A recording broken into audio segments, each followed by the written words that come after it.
Zaraustik natorren sukaldaria naiz ni, zaraustik datorren sukaldaria naiz ni, porru zalda egiten dut, bor. Zarautzetik nator, sukaldaria naiz, eta porru zaldai emate jot, txerritxuletai eta tokatzen da nahi. Benetako artista ez dator, ez zarautzetik, ez Parisetik, Oriotik handator, eta pintorea da, eskultorea da, eta errealeren kamiseta ere diseinatu du. Adi, saio paregabea datorreta.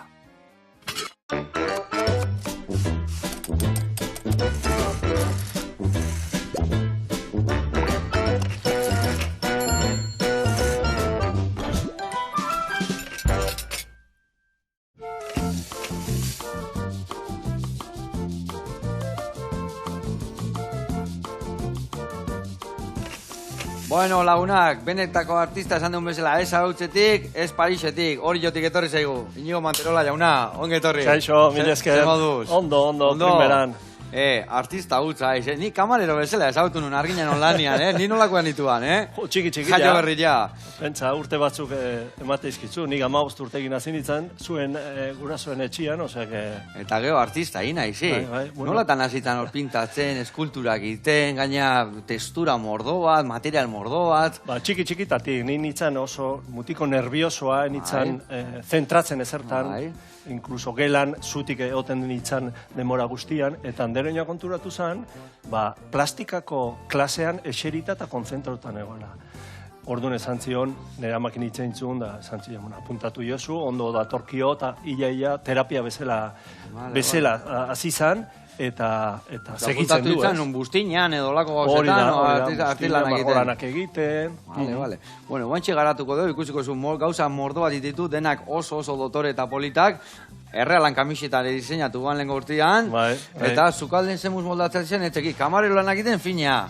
Zukalden zemuz? Bueno, gaur ikusiko ez. Nik usten dut kutxiloakin nahiko ondo. Sopletiakin hobeto eskutu daiteko garaian, baina, bueno, defendituko naiz. Hemen labana eta mingaina erabili berdio, Oso ondo. Bueno, elkarrek gaina bakizue, errege pasata geho, ja sopak eta hartzen hasi bihargea, gaur ingo dugu sopa bat kuia eta kuiatxona, eta aldi berian, Inigon lanak ezautu.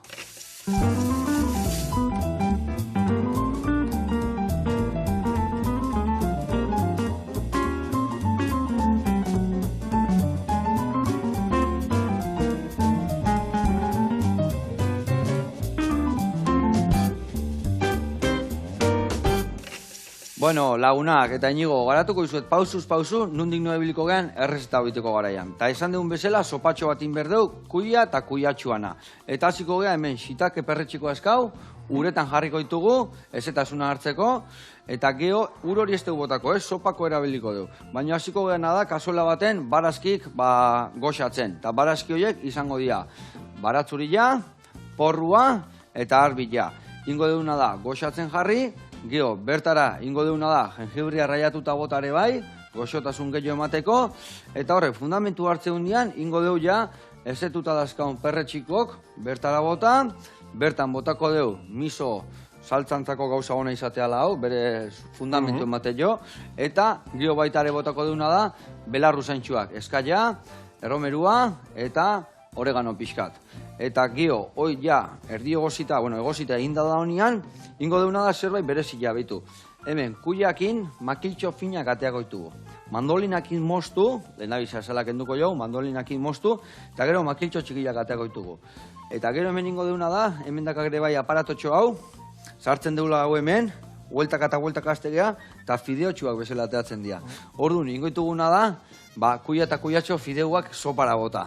Eta sofa negoziko izki jau, eta hori izangoek, plateran oinarria, baino gailetik hande bai botako jau, hemen dakaun tofua, moztuko deu pusketetan, salteatu sartaian, eta gainetik jarriko jau pixkat. Baita ere ingo deu arrautza egozi, bere puntxu-puntxuan, 6 minutu, barruan gorringoa pixka xamurra gelditzeko, hori iriki, eta sopan gainen jarriko deu. Eta hori gutxi balitz, ingo dituguna da, barazki batzuk bai tipulina, baina eta zena joa, mozture bai xerretan, hola, multxotxogo batzukin, eta ingo dugu txitsiro irinakin, gari irinakin, eta dakau ura gazakin neberan, horrekin tempura prestatuko dugu, barazkik tempurati pasa, frigitu, eta sopan gainen jarriko dugu bai. Ingo deu sopa bat, ondo jartzeko, baina indarra mateunare bai, Vale? Aztu zaizkita zerako, Bai, hila zain, ni jungo nahu gehirik lanak banatzen, da pixkanak jungo gaitu gerrezetakin, eta ingo deuna da, lehendabizi lanak banatu, beitu. Hemen dikan, abila oso ez dio sartuko. Ingo deuna da, beitu, pusketa da moztu, horrela xe, adibidez, eta mongo jatenaek. Hau, zuri gailua, zuritu talaukitxotan ingoek, bale? Oso ondo. Venga, oire kontu, eta nik ingotena berdina, porruekin, eta kasuelarek kanpo batea. Bueno, konta iguk, esan de pixka nola ziuan nire ibilbidea, baina zintzuk izan nituan nire lehendabiziko urratzak, lehendabiziko erakusketa montatu. Bana, noiz azituan historia hauek? Lehenengo erakusketa izan duzan, Zarauzko, Orioko, udaletxean, arten etzegoen kulturetxerik, eta plenoko aretoan, panel batzuk ekarri genitugun, eta egin nuen nire lehenengo bakarkako erakusketa. Vale, zero ditzapen dazkak egun hortan txitxarek eta bestiak, hombre, eta gaina herrian bertan, Ordurako ja, Arginanon egiten nuen lana udarotan, eta Arginanoko zure osaba Charlie ere adibidez etorri zan inaugurazio horretan. Netzako gauza oso polita zan, no? Alde batetik family guztia elkartu nuen, lagun guztiak, eta oso berezia bai. Eta noiz erabaki guan, ja esan venga, kamarero lanak eta utziko izkilau, eta ja buru belarri hasiko nau, eta onta dedikatuko nau. Zatik, artista lanak beti, gora bera asko eukitzizki, eta ez digerrixa izaten, ez da aukera hori hartzia, ez da? Ez, baina, bueno, nik nahiko arginekan, Usted, beste gauzik ez dakit egiten da. Esan deten bezala, ia terapia ta eretzako. Claro. Eta, bueno, erabakia ez tezu egun baten ikusten putea hartzen, hori da, pixkanakan ila diru zarrera bat nekan nire margolanekin, batez ere zeren margolanekin hasi nintzen ni. Eskultura izan duzan. Eskulturak iteituk, margolari haiz, eta baina marguakin hasitzen gehien bat hor ja xoxak bilatzen hor. Hori da. Lehenengo erakusketak margolana bakarrik zian. Eta pixkanakan ere margolana evoluzioa astrazioa jo zuen, astrazioan bitartez egin nituen, movimentu adierazi nahian, alambretxo batzuk jartzen hasi nintzen soportearen gainean, eta hor ja hirugarrengo dimentsioa fizikoki presente zegoen. Orduan esan nuen, soporte batean, lientzo batean, baina nik eskulturak iten nahi naiz, reliebetxoak. Orduan, alambre horiek espaziora ekarri nitun, eta azkenean, nahi gustatzen zait... Eskultorera nahi, ez nahi gabe, baina etorri indekila, margolarentikan eskultorera nahi etorri du. Evoluzioa segita, eta niretzako nire eskulturak gehien bat, margotxoa bezala dira.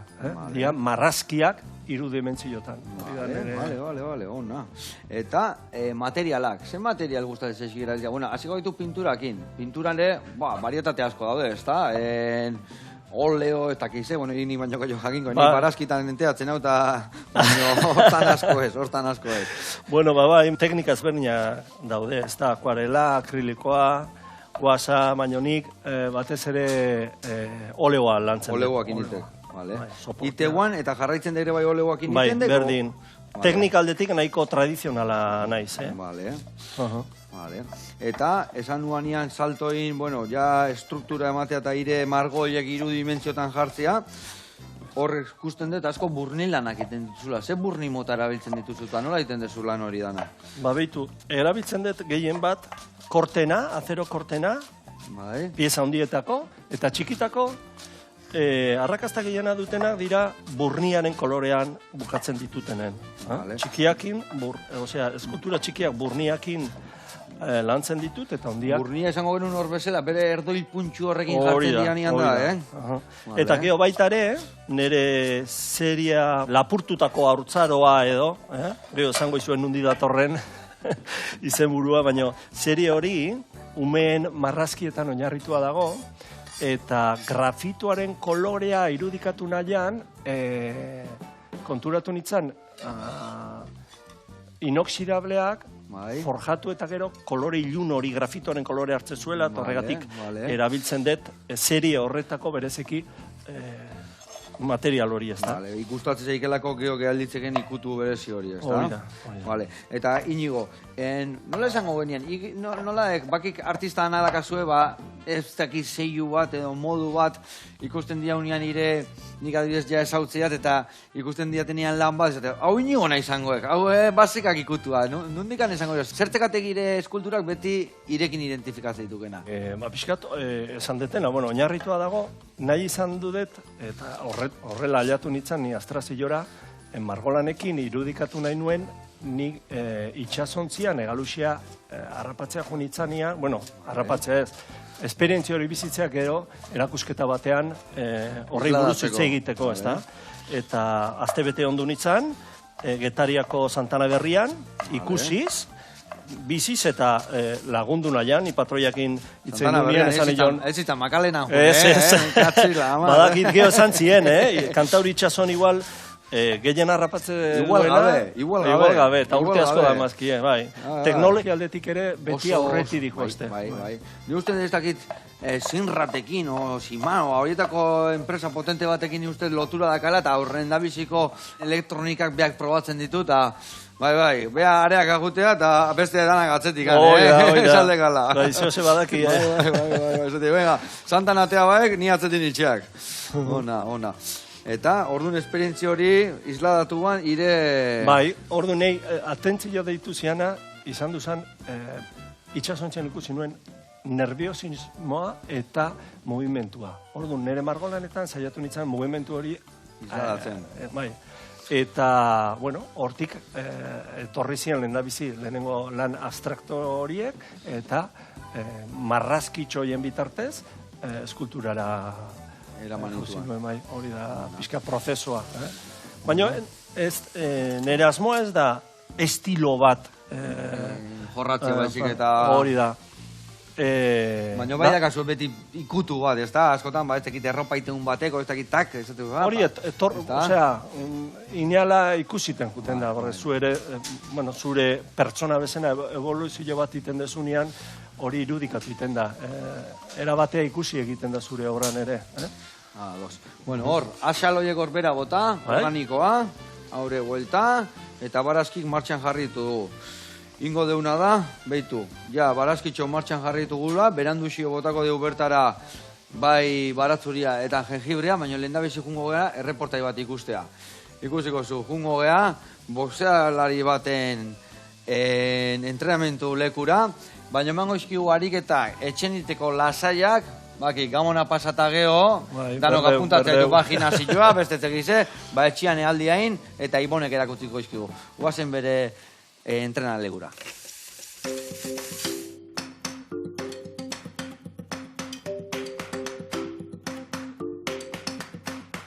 Aupa Joseba, Ibon Larrinaga naiz, erandion gaude, Pura Vida Entrenamendu Zentroan, eta gaurkoan etxean egiteko ariketa errezak landuko ditugu. Lehena, aldaka. Flexionatuz, bere jango gara, baina bizkarra, zuzen mantendu salbotarean barik, lusatuko gara guztiz, eta hemen bezaburo ikutuko ditugu albotarean barik. Eta berriz gora. Zeratuko gara belaunak ez flexionatzen, bale? Eta bera zuzen, bezaburo ikutu, eta gora, jarri behar ditugu fuerte. Hankak, fuerte tripa, eta flexioa behar da aldakatik eta ez belaunetatik. Eta ariketa honetan lantzen dira, hankak lotuta korearekin eta sorbaldak be. Eta jende guztian entzat bideratuta dago, baina nivela kontuan hartuta flexionatu daitezke belaunak pitin bat gehiago eta gero izan daitezke malguagoak alboetara jateko momentuan. Bebai, bezaboro ikutu ditzazkegu edo ez, baina bailanduko dugula aldakaren flexio hori, sorbalden indarra eta korearen estabilizazioa.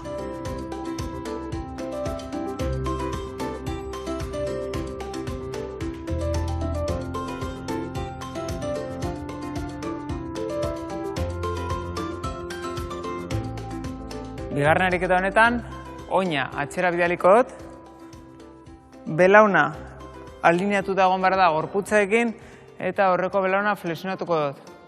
Egingo dut, atxera eta bera. Atxera eta bera. Egin dezakegu, lehenengo hanka batekin eta gero bestearekin, edo aldatzen bata eta bestea. Bata eta bestea. Hau guztia horreka mantentzen, ariketa honetan, beko atala lantzen da, eta baita ere, korea, enborra, ariketa honetan egingo ditugu 10 ariketa hanka bakoitzeko. 10 eta 10.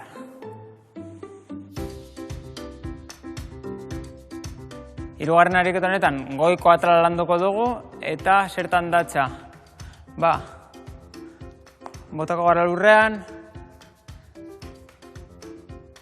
eskuak besaburen azpian eta flexionatuko ditugu ukondoak beraino joan arte. Eta gero gora, moldatu daitezke ariketa hauek, nibela kontuan hartuta, izan daiteke, edo belaunak apoiatuta, apur bat zailagoa dana, da belaunak altxatuta.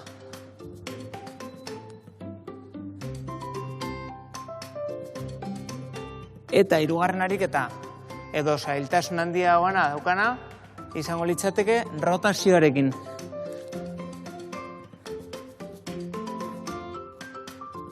Berez, 10 errepikapen egin beharko genituzke. Eta rotazioa egitea erabakitzen badugu, egingo genituzke 5 alde batera eta 5 bestera. Eta ariketan oso garrantzitsua da bizkarra zuzen mantentzea, lunbarra tala babesteko.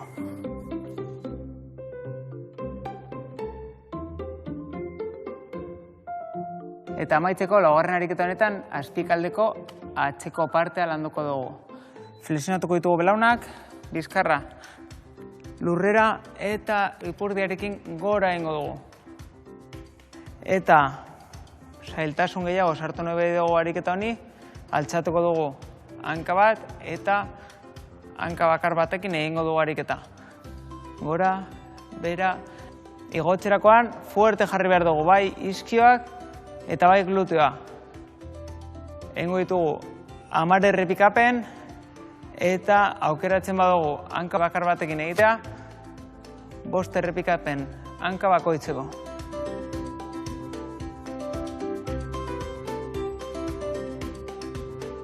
Bueno, hau izan da etxean egiteko ariketen rutina errez bat, eta Erandiotik, Pura Vida Entrenamendu Zentrotik, hurrengora arte!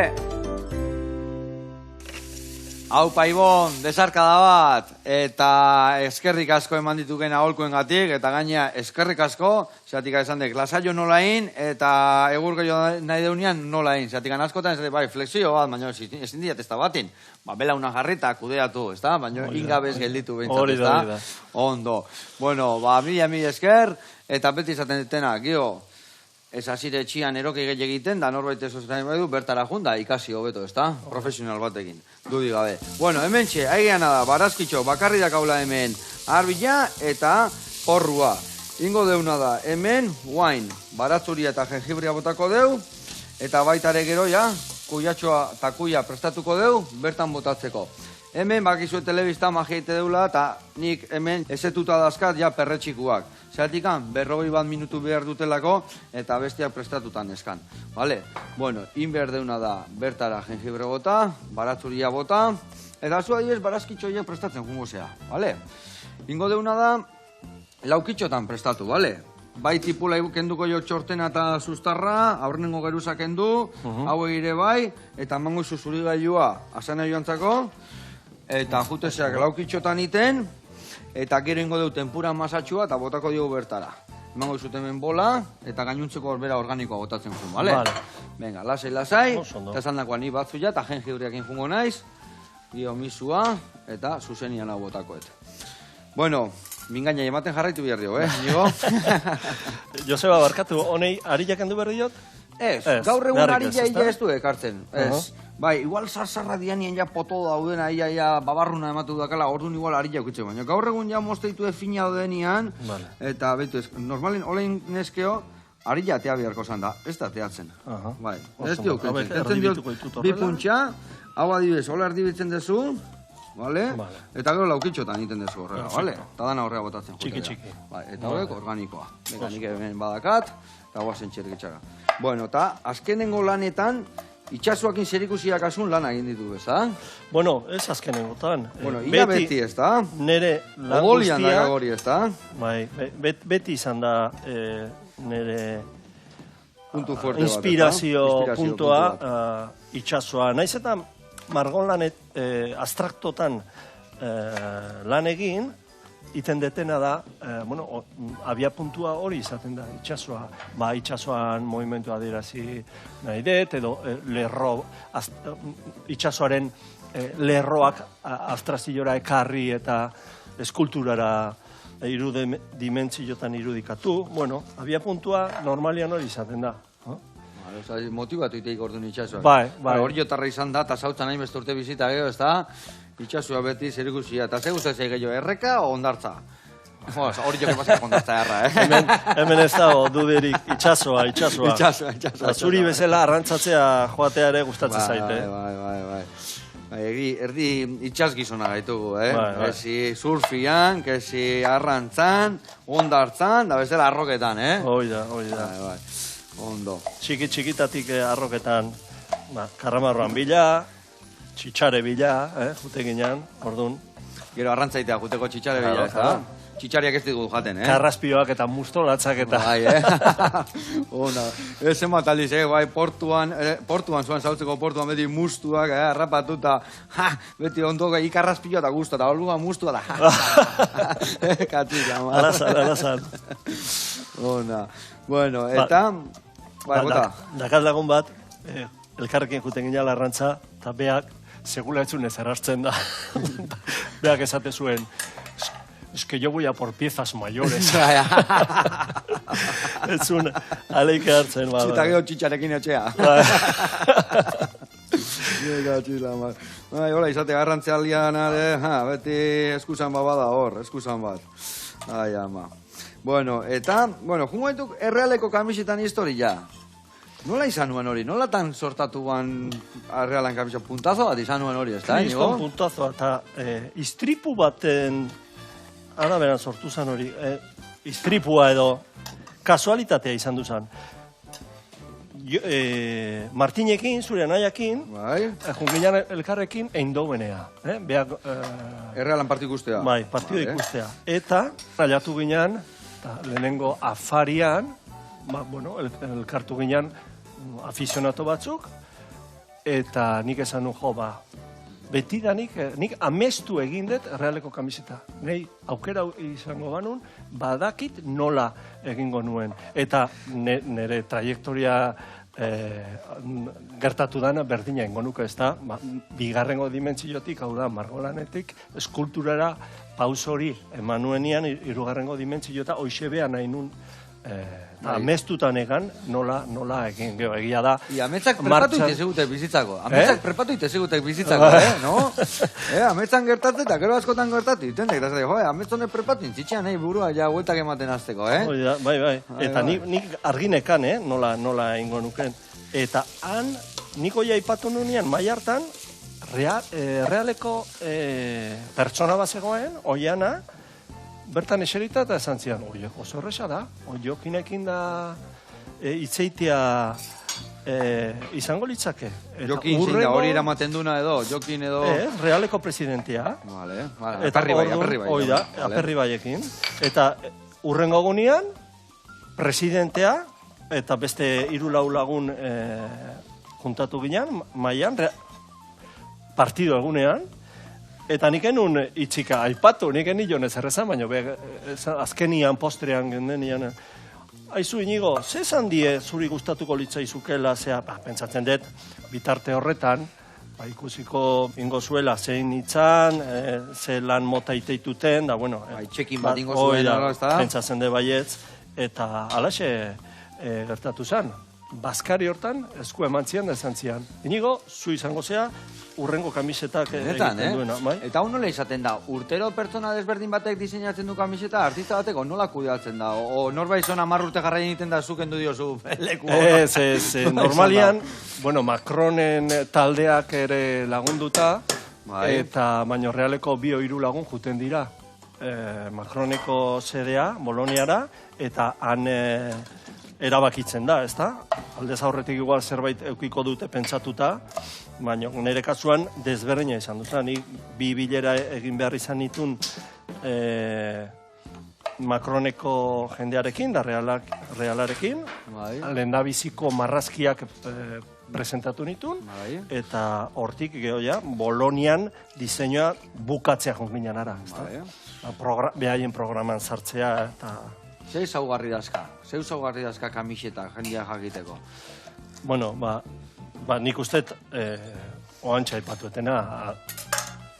Osea, guk vertikalki partekatzen ditugun lerroiek gure kasuan urdina dira, baina Atletiken edo Atletico Madrileko kamiseta dira, bidimentsioteko marra.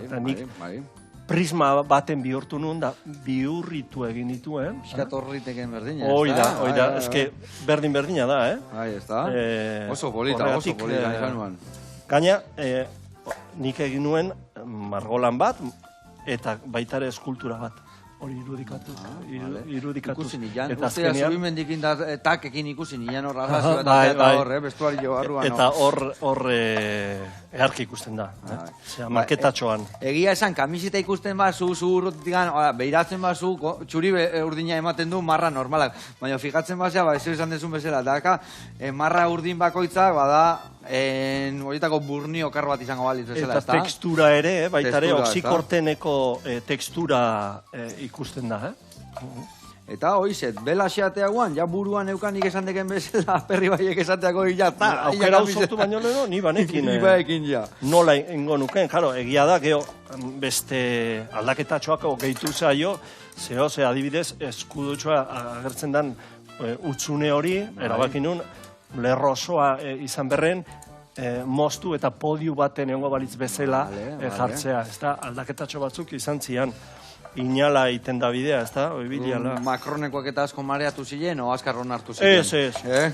Azkar. Azkar onartu ziren. Bueno, nahi gustatuko, azkenian etzan horrela atera, baina nire ideia zan kamiseta, galtzak, mediak eta denak txuri-txuri izatea, lerroien garrantzia, garrantzi hori eta protagonismo hori hartzeko. Azkenian lepoak eta uste mangatxoak ere urdinak jarri zizkiotela, baina bueno, gustora ni, nire lanakin gustora galditu nintzen eta... Bikain. Bueno, hau, bakizue, oso arriskutxo da, eta asko mozteu, eta normalen guante berezi jarri berri izaten dira, baina nik nola lau lontxa bakarrik atea berri duten, hola xeingoet, Hemen bat, hiru, eta lau, esan daun bezala. Zurituta, eta listo. Haure listo, eta guain makitxuak labanakin moztuko ditut. Vale, hau listo, eta hau listo. Vale, zemuzu ahi hor. Ondo. Ezin jobe, eta? Hemen zuri gailua, nik endu jateta. Vale, perfecto, mertzi. Horrekin, ezin jobe. Bueno, eta Inigo, basekiat ere bai, inuala itxasoakin zer ikusi dakan pop-up bat, ez da? Pop-up, ondo esan aldillat. Nik uste, ez pentsanik ondo esaten dakitenik, osu baino beto. Zer zehazki hori, pop-up hori? Bueno, ingen duen esperientzi bat, nire talerrean, sukaldari belga batzukin. Hau da, esperientzi bat saldu gendun, nire talerre etorri, eta behaiek prestatutako pintxotxoak edo, izan zian, itxasoko elikagaiekin, txaskikin, arraiekin, dena nahaztuta, porque esperientzia oso kompletoa izan zen, eta kontua zen, bisitatu talerra, eta estantzi ezberdinetan pintxo bat hartu, txakolinakin, edo txampan pixka batekin, da oso polita gelditu zen, itxasaldi du enpresa honek izena, eta nuk eta joriz dia bikotea, sukaldari belgak. Vale. Ona, eta orduan, ere bai olako gauzak egiten dituk ire tailerrian, gauza bereziak eta hola prestatzen dituk, o puntuala izan nuan hori? Ez, ideaia da errepikatzen joatea, karo, azkenian lantoki bada, tailer bada, eta nik ezin detua hankaz gora jarri, olako gauza bat egiten deun bakoitzean, baino bai, irikita gaude olako kolaborazioak eta egitea. Nik uste, alde batetik asko ikastezula, eta bueno, zure lana beste erabate erakustea da. Erakustea beste erabatea, eta bai, polita, igoxatzen, etortzen dian ere igoxatzen beste erabatea, eta bai, ona. Bueno, nire bai ingo jotena da txortzen, aukendu pixat horrela, erresago harrapatzeko, vale, eta behin nola dakala, hor sartuko dut, eta ber, ondo ateatzen zeizkiten fideo hauek, fideotxoa jarriko ditu martxan, horrela sartu, hemen hasiko naiz horrela iten, a ber, ondo aialaiz, beste aldea, Jose, venga, horreaka. Eta hemen ningo duna dana hola, eta ego ingo dituguna fideo hauek, ja sopa ondo inda da honian, azkenengo momentuan barroa sartu, eta goxatzen jarri. Eta lan asko aurreratu ditugunez, bagoaz beste reportai bat ikustea, ados? Oso. Ba, ikusiko zue, Mirianen gana jungo gea, chef integratiba, eta gaur sopekin gaudela, beste sopa 3 usteteak utziko izkigula iten. Guazen bertara, ikastea, guantxe gaude bueltan.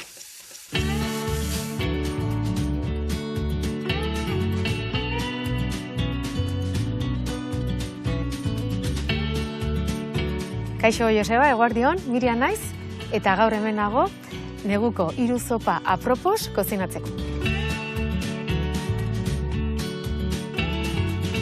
Hemen ditugu egin behar ditugun 3 sopen osagaiak, bai azalorea, olomalutak eta miso sopa. 3 sopa hauek aukeratu ditut sukaldatzeko edo kozinatzeko, orain neguan ondo datortzigulako. Azalore sopa, ezkaiak indijoa eta ezkaiak sistema immunitarioa gogortasuna ematen dio garai honetan. Bai, eta berotasuna handia emango dio gure gorputzari. Gero daukagu olomanutana, oluak ere bai berotasuna handia ematen digulako gorputzen, eta plater bakarra bezala bai ondo jungo dalako. Eta gero daukagu miso sopan osagaiak. Bai, eta bueno, misoare bai gure digestiorako eta dena ondo dijoak igun sopa bada. Bueno, lehenik eta behin miso soparekin hasiko gea, eta hementxe daukagu tipula, olio pixka bat botako dugu kazolara, eta erregosiko dugu lehenik eta behin tipula. Ondoren botako diogu arbia, azenarioa, eta azkenik botako diogu alga guakamea. Zenbat gutxi gora bera, tamainoa, zentimetro karratu bat pertsona eta eguneko dago mendagarria. Eta interesgarria da hauek jatea asko remineralizatzen digulako gorputza. Hauek denak erregosiko ditugu eta jengibre pixka bat bai botako diogu. Gaurkoan daukagu hautsen, baino freskone bai erabili daiteke. Ona da, katarrontzako gehien bat muki dauzkagunantzako, laguntzen digu askatzen. Eta gero, gorputzaren barruan beroa daukagunen sukarra bezala, berotasun gehiegizkori laguntzen diogu botatzen gorputzerik. Orduan, dena erregosiko dugu ondo, urez estaliko dugu, eta utziko dugu egosten, gutxi gora bera 20-25 minutu. Sopa hau adibidez nahiko indartsua izaten da, gaixo gaudenen gripen bat, katarroren bat, ez gan oso remineralizantea da. Bai, misoa daukagulako, alga dauzkagulako eta garaiko barazkiekin lantzen degulako. Eta bueno, misoa botako diogu plateren azkeneko momentun. Barazkin salda honekin nahastutzeko lehenengo egingo dugu honea kafe kutsarilla txiki bat bota, diluitu pixka bat, zetikan nola probiotiko natural bat dan, sopa botatzen balima diogu eta egosten ari balima da, bere propietate guztiak galduko ditu. Orduan, lehenik eta behin, honea botako dugu, diluitu eta gainontzekoa botako diogu. Zergatik handain interesgarria misoa, adibidez antibiotiko hartu balima ditugu, antibiotiko hauen garbiketa egiteko interesgarria da. Kimio hartzen nahi balima gea bai, metalastunak botatzeko bai, eta gaur egon denbora guztia ondak eta mugikorra ingurun daukagula bai, horko garbiketa egiteko interesgarria da produktu hau asko hartzea.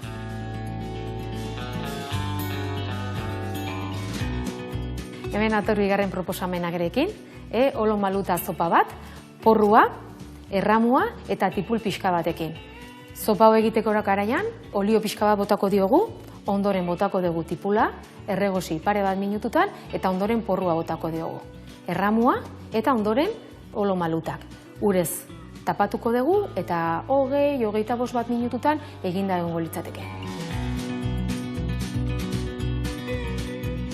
berotasuna emango digun zopa potente bada oaingo hau. Lo único mukit dauzkagunen ez da interesgarria hau hartzea. Baina bestela, berotasun hori lortzeko negu fuerte bat emateko, gure zopa da.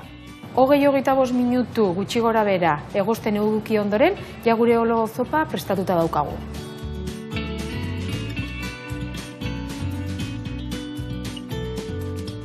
Azkeneko proposamena, algan hori eta azalore zopa bat izango dugu. Honekin ere bai, eolio pixka bat botako dugu, tipula, ondoren azalorea, egosten utziko dugu, ur pixka bat botako dugu, eta ondoren garbantzu irina botako diogu pixka bat loditasuna emateko zopa honi. Ur ez tapatu eta ezkaia botako diogu. Ezkaia zertako? Sistema immunea indartzeko. Bai katarro, gripe, fuerte egoteko horrelakoren bat etortzen bali bada. Hiru zopa hauek bai vegano edo vegetarianentzako ondo dijoakie, horrela bere baitan utzita. Gero badaukagu zerealen bat gainetikan botatzea, edo arrautza, edo norbaiteko jasko pixka bota nahi bali madio. Baina horrela, gaur esplikatu ditugun bezala, veganontzako perfecto. Gure azalore eta alga zopa egosi ondoren, oraintxe zerbitzea jungo gea.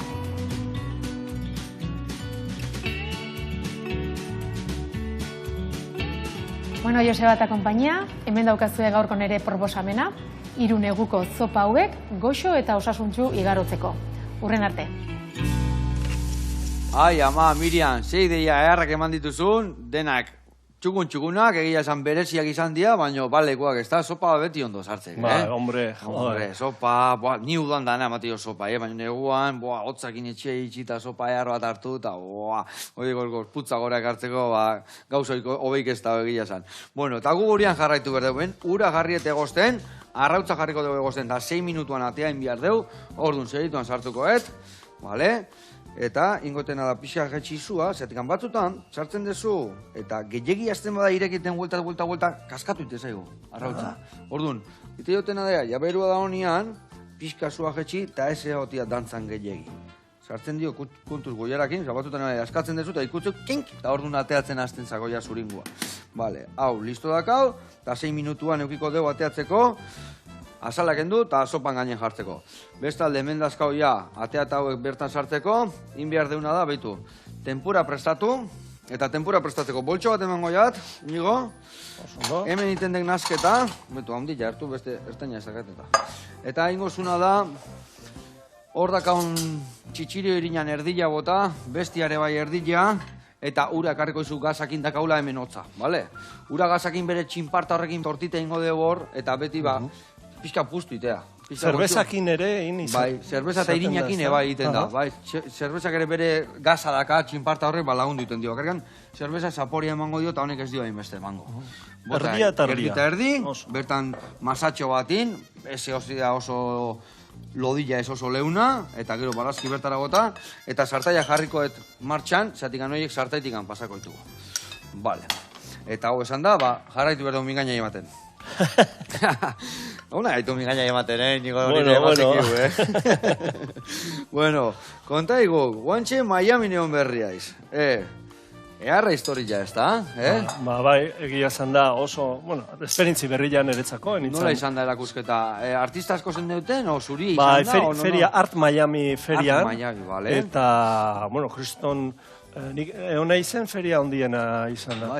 Nizuk esango seguru, zenbat galeria ondu behan, zenbat artista baino maika. Eta oso pozik etorri naiz, ondo jundalako, galeria oso gustora zegoen ere obrakin, hango galeri batekin main naiz, eta saldu indeu, eta konpromiso bat hartu deu, bakarkako erakusketa bat egiteko aurrerago. Han bertan ebai, Miami. Orduan, pozik. Askokin zaudetenian eharra izan behar du, baino batzutan ez desaperzibituta, baino iria itekenian beste xarma bat eukikoik ebai, ez da? Bueno, desberdina izangoek, ez da? Dudik eta gabe, olako tokitan, pentsa, hemen egiten diren ferian garrantzitsuenak adibidez Madrilen arko, obra gehiek ikusten da. Eta 4 egunetan, mozkortu bezala ikusten dizte obra. Esgintze celebral, esatizio ni, esgintziak inbuelta. Eta ez da toki honena, bai golpetik asko ikusten duzu, baino... Nik gertatzen zaite, bai, gastronomia ferita eta jutegea Ifemara, Madridea eta bestia eta etortzeiz, eta informazio pila, baina batzutan gehiagik izan dekena, ez da? Baina egia da, bio hiru gauzekin bakarrik goatzezeala. Ja. Bai, eta horiekin gelditu eta horiekin goxatu, ez da? Hori da. Bueno, eta, guain kontatuek Miamikoa, baina beste zenbat lekutan egondakoa iz, Londresen, Dubaien, kontatu pixkan nola izan dian, ze desberdintasuneko hori izan dian.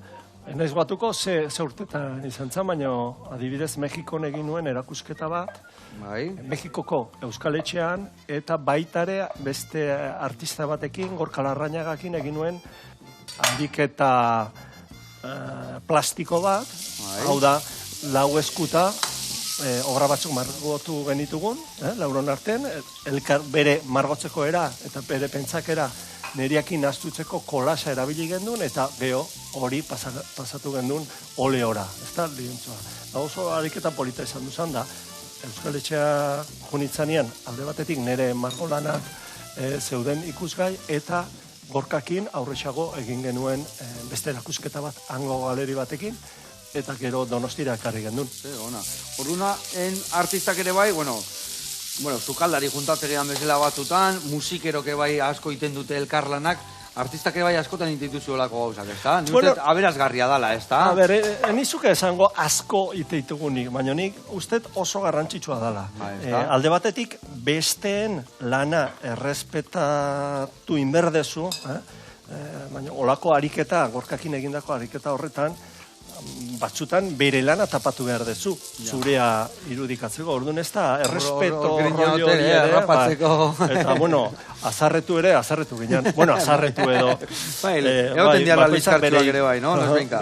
Baina oso esperientzi polita izaten da, nik usten dut asko ikasten dela. Bai, ez da? Claro, asko ikastea, zehate batzutan zaude zure taierrian sartuta, zure historiakin sartuta, eta azkenian beti irikitzia asko aberazteko, ez da? Claro, zuk adibidez, restaurante baten, sukaldari balimazea, pintxeak dituzu, kamarera etortze zaizu zerbitzea eta galdetzea, eta ni tailerren orduk eta orduk iteitu bakarrik. Eta zure ohiturak oso markatua dazkatzu, eta beste batekin espazioa partekatu, ideiak elkarrekin fusionatu eta serie bat ateratzea, ez da beti erresa izaten, baina, interesgarria, ni, desde luego, egin ditudan olako kolaborazioak ondo. Denago alekuak. Ontzat emango nik. Eta ni beti izaten dugu, olako bazan, gure beste jatetxetan jute zeanean, ikastezu zein, eta askotan ebai zezin. Ja, hombre, dudik eta gabe. Exalde gara.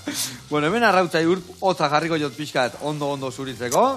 Ezin jo, urotzetan jarriko dugu pixkat azalak enduko jo. 5 minutu terdi hola 6 onda. Behitu hauek eba, ja, tostatzen nahi zaizkiu eta puntu harrapatzen nahi dira. Eta hemen fideotxo bezala boteitugu. Ja, sopa eharra dao. Aberatza. Enbiar deuna da, haue pregitu. Orduan, haue pregitzeko, behitu haure listo dakau, oso ondo. Ingo deuna da, barazkik bertara botan, hasiko gaur pregitzen, da guantxe gatoz bueltan, bestela gaur egun etorriko da, eta ez digu denboa emango bukatzeko errezeta. Eta bakizu gaur egun hasteko errezeta maigainen egon behar du. Orduan, guantxe gatoz.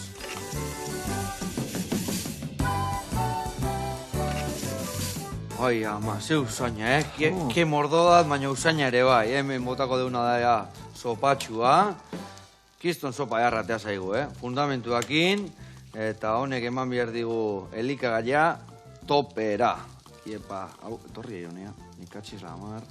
Vale, venga, ze gustazeik, hola, generokin, hola, sopa beti zaldakin, ez da? Generokin, bai. Genero eta zaldakin. Venga, perretxiko pare bat gehiago. Vale, eta hori razio batentzako nahiko. Botako eskio, holako batzuk bai ditu bastar baten, hola. Vale, beste bastarrian bi holako jarriko eskiu. Bate hemen. Eta bestia hemen. Jepa. Vale.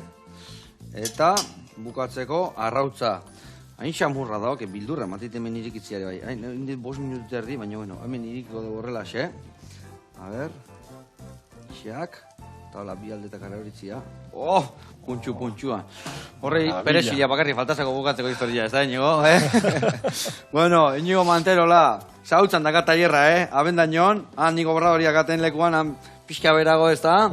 Eta, bueno, zure lanak ezautu nahi dituna, zure lanak eskuratu, nola topatuko sare sozialetan, nola topatuko izue? inigomanterola.com eta bestela @inigomanterola Instagramen, eta hor irekin kontaktua jarri, norbait ez diseinatu nahi bai totoria, ez da? Oidea. Kerik asko, etorteatik, placer handi bat, eta ikusiko etxik, azautzan bueltaka. Eta hemen txe, elkarrekin deu, kuia eta kuiatxo, sopa jarra. Agur lagunak.